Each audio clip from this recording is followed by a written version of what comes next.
Então, a nossa aula de ciências desta semana, página 140 até 145. Então, para começar a aula, nós vamos observar e registrar as fases da Lua. Então, na aula anterior, vocês viram, como ocorrem as fases da Lua.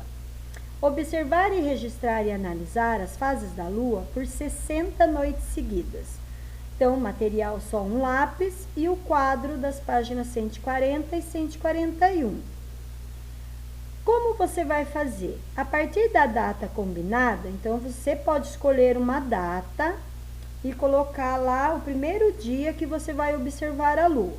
Em cada observação, anote no quadro abaixo a data e pinte o círculo de acordo com a fase da Lua, usando o lápis preto. Veja o exemplo ao lado, Então, você vai olhar lá, vai ver como que está a Lua e vai desenhar, vai pintar a Lua aí no seu quadradinho. Se a Lua estiver aparente, você pode fazer o registro durante o dia. Se por alguma razão não for possível observar a Lua em alguma noite, anote a data, mesmo assim, e faça um X sobre o círculo. E aí, lá no seu livro, você tem um quadro de anotações. Então, você vai colocar a data, dia, mês, o ano aqui. E aqui, como se fosse a Lua, você vai olhar lá para o céu, ver como a Lua está e vai pintar a Lua do jeitinho que ela estiver.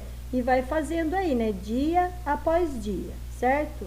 Tá? Quantos dias você conseguir fazer, tá? Não precisa ser exatamente 60 dias, Então, vá vendo aí o dia que você for lembrando de fazer, deixa o seu livro sempre no lugar fácil, porque aí você olha e lembra que você tem que fazer a anotação. Então, aqui continua, Você continua aí fazendo as suas anotações e os desenhos, tá? E pintando a Lua dia após dia. Aí, aqui, então, nós vamos responder.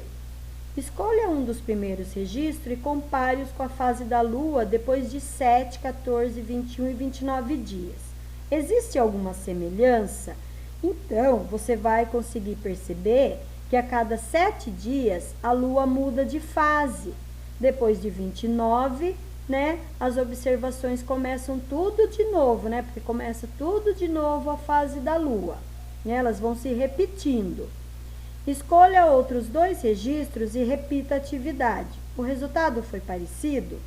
Em todos os casos, a observação escolhida deve ser praticamente idêntica, Porque, como nós falamos, a cada 7 dias muda a fase da Lua, mas vai repetindo as mesmas fases, Porque são só 4.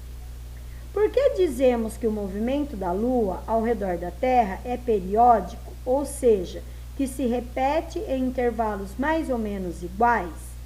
Então, as fases da Lua se repetem em intervalos regulares. Como elas são determinadas pelo movimento da Lua ao redor da Terra, é possível concluir que é um movimento periódico, Então, periódico é que vai acontecendo a cada período.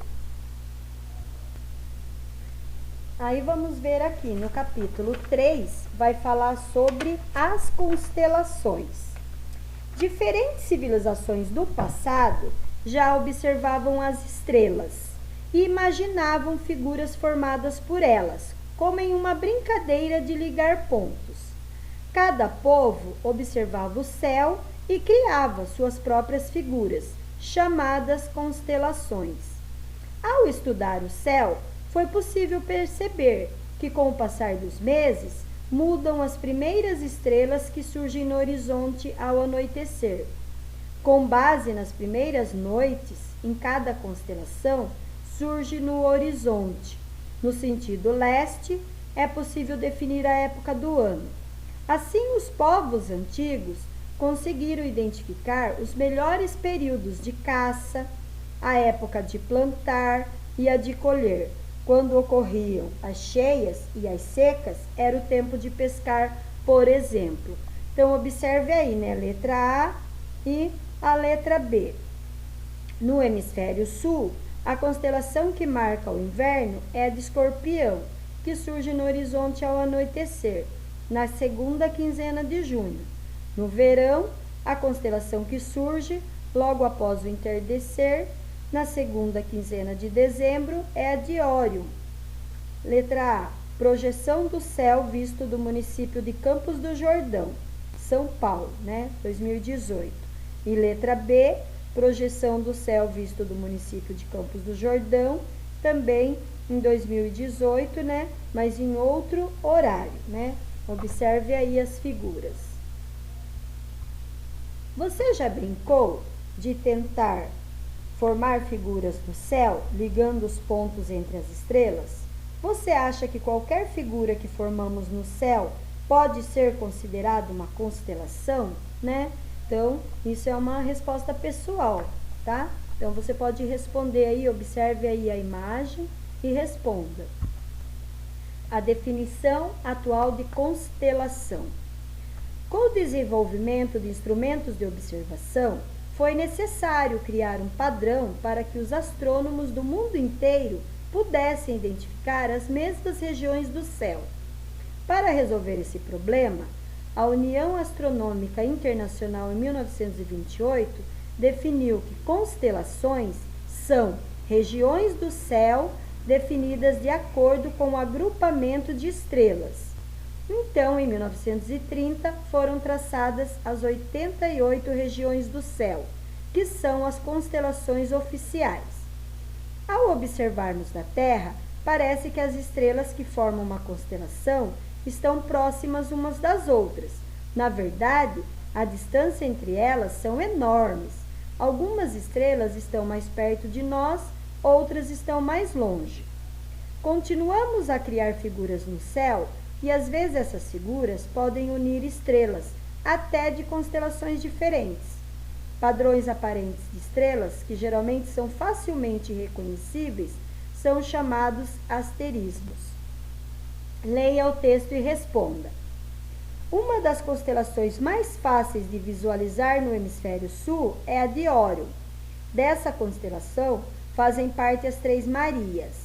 No hemisfério norte, muitos povos se baseavam no aparecimento dessa constelação no início da noite, para demarcar o início do inverno.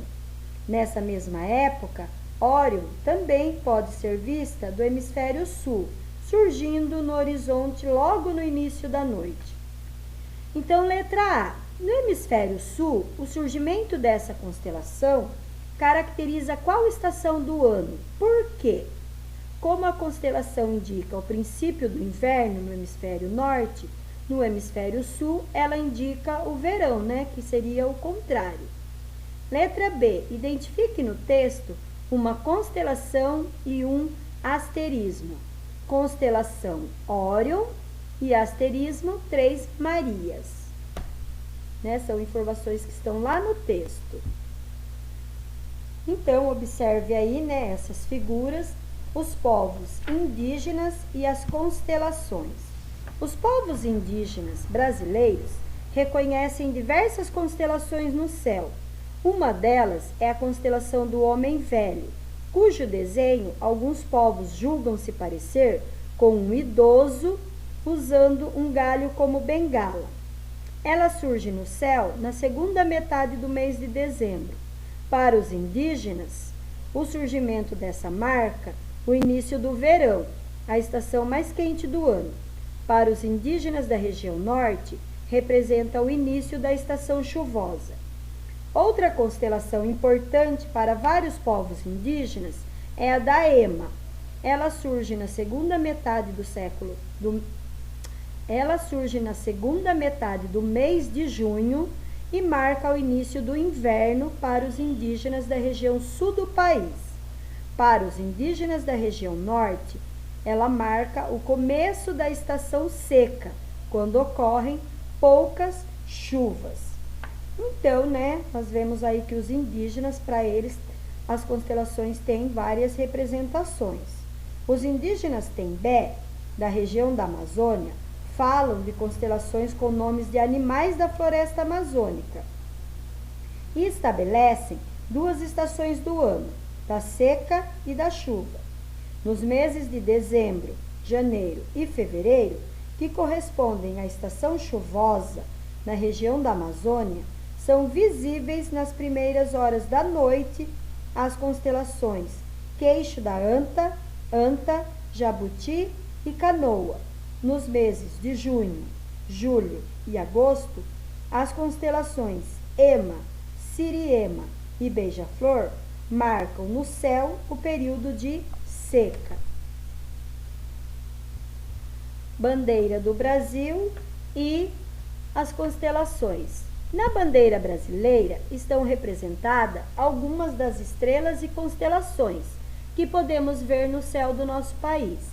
Essas estrelas estão dispostas de uma maneira bem específica, correspondendo à posição das estrelas no céu no dia 15 de novembro de 1889, às 8h30 da manhã, no Rio de Janeiro. Essa data foi escolhida por ter sido o dia da proclamação da República do Brasil. Contudo, a posição das estrelas na bandeira está invertida em relação ao que se observa da Terra. A disposição das estrelas na bandeira representa uma observação feita por alguém fora do planeta, como se visse o globo terrestre. Foram escolhidas 27 estrelas, cada uma representando um estado e o Distrito Federal. Então, observe aí, né, bandeira oficial do Brasil, com a identificação das constelações representadas e a estrela que representa o Distrito Federal. Estrelas e constelações da bandeira brasileira, né? Então, tem aí a letra A, o que significa, a letra B, C, D, E, né? Cada uma aí o nome e o seu significado.